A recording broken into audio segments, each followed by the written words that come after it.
Hello, friends. This morning and today, I find myself traveling a split path. And when I took a few moments with my cup of coffee to start the day and asked myself what it was I was feeling, where I felt these branchings of my heart,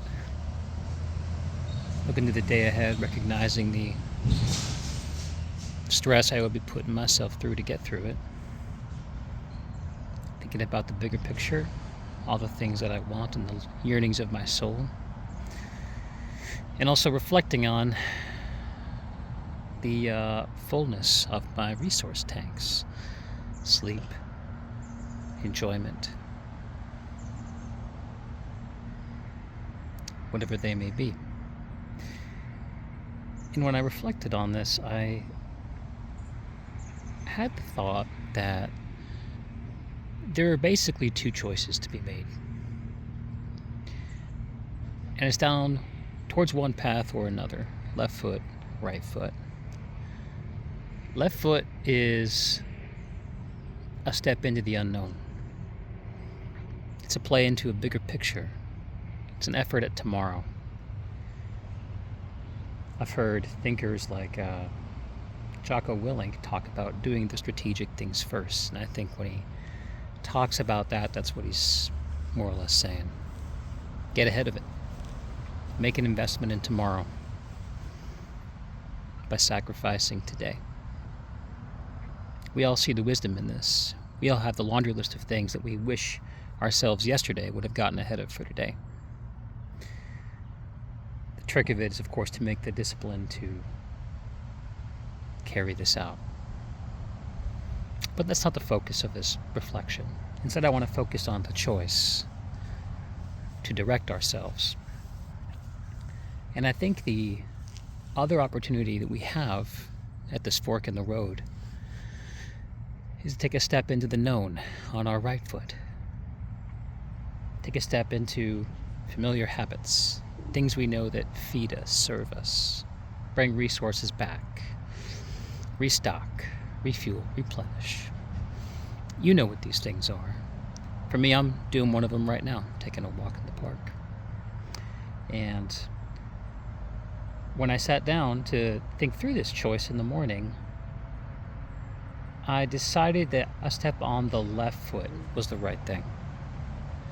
That what I needed to do that would make me most happy and make me the best version of myself to carry through the day was to take the morning's first hour and put it into the future. And I sat and did a little bit of writing, which I hope turns into a piece that y'all will be able to read in the next couple of weeks.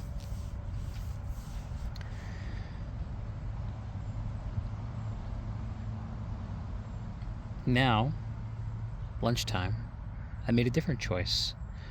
I could have dug my heels into work and gotten ahead of a couple things. There's plenty to get ahead of. But instead, I decided to take a little back, go for a walk, come back better.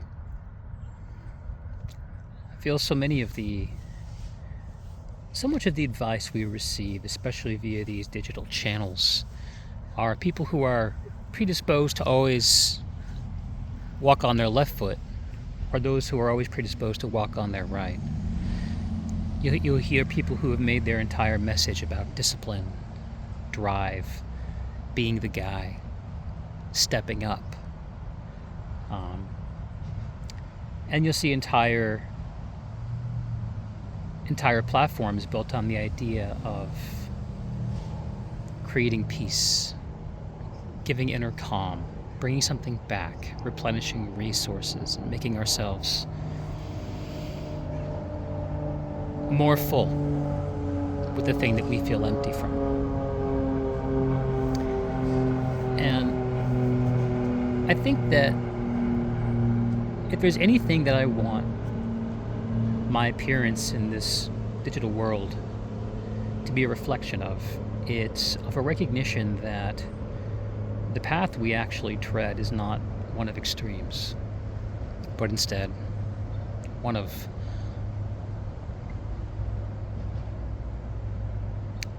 The word on the tip of my tongue is compromises, but it doesn't feel quite right. The act of choosing how to live, however consciously, takes us left, then right, then right, then left, then right, then left, then left. We can't go through life being all discipline. We can't go through life being all pleasure. And nobody really does. But what we can do is abide in a vision, in a self-judgment of never being disciplined enough or never being full enough. And when we wrap ourselves in these self-images, we make ourselves prey to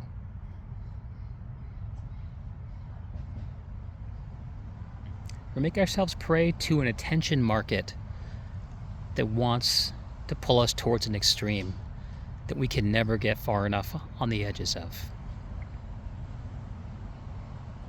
When in fact, I think that the way we actually live is by navigating a middle path between the two. And that's, if there's any one thing that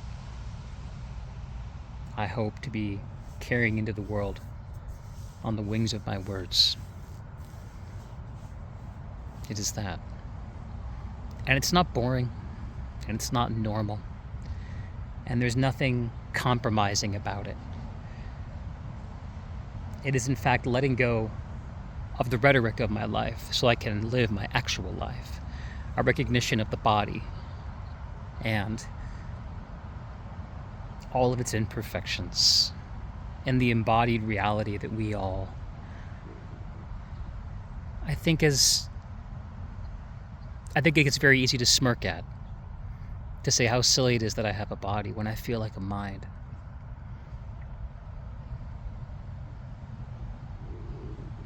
But you are all these things. I am. And it is well to walk the middle path and to not allow ourselves to live inside of a dream of rhetoric, whether from our lips or from the lips of others. So, right now I'm getting some back, and in a few moments I'm gonna step back home and get back to work. Start making some investments into the future. This wasn't the right answer. It was an answer. But it is the answer that will ultimately shape me. And by making a go at it, I'm doing something that's going to shape the man I will be.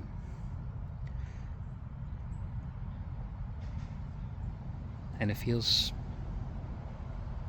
good. I hope to impart this good feeling to you, my friends. And I hope this day carries you well. I'm recording this on a Friday ahead of the weekend, which is, of course, the sweetest day of the week in many ways. And I'm going to try to file this feeling away and keep a little bit of it. Much love, y'all. And I'll see you again soon.